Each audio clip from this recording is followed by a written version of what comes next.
Welcome to D6. This is professor Vinod Kumar. వాళ్ళ భారతీయ మూలాలు ఉన్న ఎవరైతే న్యూయార్క్ మేయర్ పోటీలో జోహ్రాన్ మమ్దాని, ఆయన కేవలం 33 ఏళ్ళ వయసు. వాళ్ళ గతంలో 2021లోనే ఆయన క్వీన్స్ రాష్ట్రం నుండి అసెంబ్లీకి ఎంపికయ్యాడు. ఆయన అద్భుతంగా రాడికల్ వామపక్ష భావాలు ఉన్నాడు. న్యూయార్క్ మేయర్గా కావడం అంటే అదొక రకంగా ట్రంప్ న్యూయార్క్లో ఉన్నాయి. ఇవాళ ట్రంప్ యొక్క అధ్యక్ష ప్రెసిడెంట్ ప్యాలెస్ ఉంది. నేను అక్కడికి వెళ్ళాను. 2017లో న్యూయార్క్లో అనేక కొలంబియా విశ్వవిద్యాలయంలో లెక్చర్స్ ఉండే, వరల్డ్ కాన్ఫరెన్సెస్ ఉండే. సో ఆ న్యూయార్క్ నగరము అద్భుతమైన నగరము. ఇవాళ వైట్ హౌస్ ఇప్పటికీ ఇంకా బ్లాక్ హౌస్గా మారలేదు, వైట్ హౌస్గానే ఉంది. వైట్ అండ్ బ్లాక్ హౌస్గా కనీసం మారలేదు. ఇప్పటికీ సంపూర్ణమైన బ్లాక్ అమెరికన్ ఇవాళ అధ్యక్షుడు కాలేకపోయాడు. అంత వర్ణ వివక్షత అక్కడ ఉంది. 300 ఏళ్ళ స్వతంత్ర అమెరికా దేశంలో ఇంకా వర్ణ వివక్షత కొనసాగుతుంది. ఆసియన్ల పట్ల, ఆఫ్రికన్ల పట్ల, యూరోపియన్ల పట్ల, ఈవెన్ చివరికి ఆసియన్స్ కానీ ఎవరు కానీ అధ్యక్షుడు అయ్యే పరిస్థితి లేదు. నల్లవాడు అసలు ఇంకా సంపూర్ణమైన నల్లవాడు కాలేదు. ఒబామా అనే half black and half white మాత్రమే. తల్లి తెల్ల జాతి, తండ్రి నల్ల జాతీయుడు. కాబట్టి ఇవాళ ఇప్పటికి కూడా సంపూర్ణంగా నల్ల జాతీయుడు కాలేకపోయాడు, మహిళ కాలేకపోయింది ఆ దేశ అధ్యక్షురాలుగా. చివరికి తెల్ల జాతి సంబంధించిన వాళ్ళ మహిళ కూడా అధ్యక్షురాలు కాలేకపోయింది. అంత పురుషాధిక్యత, అంతటి వర్ణ ఆధిపత్యం కలిగిన అమెరికాలో అందరికీ అవకాశాలు అయితే చాలా వరకు ప్రపంచమంతా పొందుతున్నది అనేది వాస్తవం. అవకాశాలు మేధస్సున్న ప్రతి ఒక్కరు అక్కడ అవకాశాలు పొందే అవకాశం ఉంది. ఈవెన్ అది పెట్టుబడిదారు దేశమైనా సరే తెలుగు కల వాళ్ళకి అవకాశాలు ఇస్తుంది అక్కడ. ఎందుకంటే విద్యా విధానం అలాంటిది, ఆ పాలసీ, ఫారెన్ పాలసీ అలాంటిది.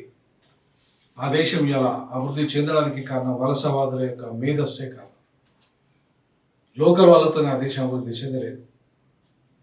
సో ఇవాళ ఈ వలసవాద కుటుంబమైన యుగండా నుండి వచ్చిన భారతీయ మూలాలు ఉన్న ముస్లిం ఎవరైతే ఉన్నారో మహమూద్ మహమ్మద్ మమ్దాని, గుజరాత్ మూలాలు ఉన్న యుగండా భారతీయుడు, జాతీయుడైన. ఆ యుగండా నుండి ఆఫ్రికాకు ఇవాళ జోహ్రాన్ 1991 అక్టోబర్ 18న యుగండాలోని కంపాల్లో జన్మించాడు. ఆయన 7 ఏళ్ల వయసు ఉన్నప్పుడే వారి కుటుంబం ఇక్కడికి వచ్చేసింది.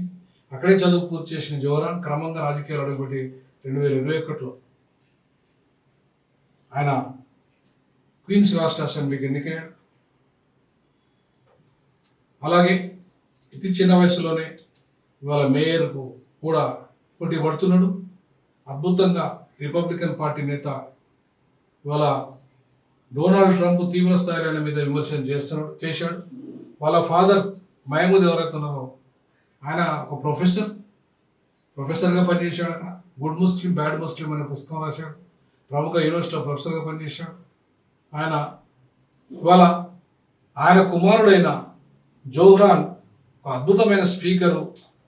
ఆయన ఇవాళ ఇంత చిన్న వయసులోనే వామపక్ష భావాలు, రాడికల్ భావాలు కలిగి ఆయన న్యూయార్క్ మేయర్ పదవికి ఇలా పోటీ డెమోక్రటిక్ పార్టీ తరఫున. ఈయన రిపబ్లిక్ పార్టీ ఇవాళ ఎన్ని విమర్శలు చేస్తున్నా, ఈవెన్ అమెరికా అధ్యక్షుడు సైతం ఆయన పిచ్చోడు, ఆయనకేం తెలియదు, ఆయన తెలుగులవాడు కానే కాదు, రాడికల్ భావాలు ఉన్నాడు, వామపక్ష భావాలు ఉన్నాడు అని చెప్పేసి తీవ్రస్థాయిలో విమర్శ చేసిన ఆయన కూడా తీవ్రస్థాయిలో విమర్శ చేశాడు జోహ్రాన్ కూడా ట్రంప్ పై. సో చివరికి ఆయన వాదం నెగ్గింది.